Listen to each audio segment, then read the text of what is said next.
marka hore aan idinku salaamo salaanta qaaliga ah ee islaamka. Assalaamu calaykum waraxmatullaahi wabarakaatuh. maanta waxaan idin soo gudbin doonaa halqabsigii iyo xikmadihii dadkii hore. maalin kasta waa fursad aad noloshaada wax ugu bedeli kartid. orod, soco ama gurguuro, laakiin isku day inaad gaartid bal tilmaameedkaaga nolosha.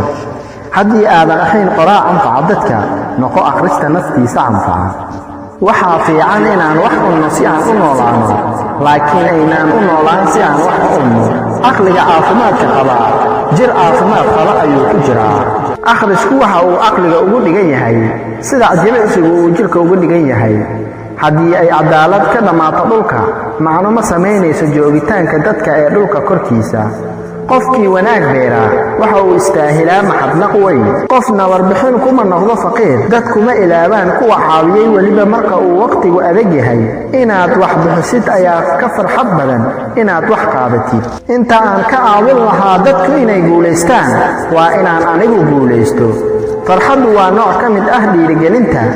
waxaa jira waddooyin badan oo aan hore loogu socon karin, laakiin waxaa jira hal waddo aad ku nagaan kartid. afisku waa sida qorax soo baxday roob da'ay kadib. caqabadaha nolosha ayaa qofka ka dhiga mid wanaagsan.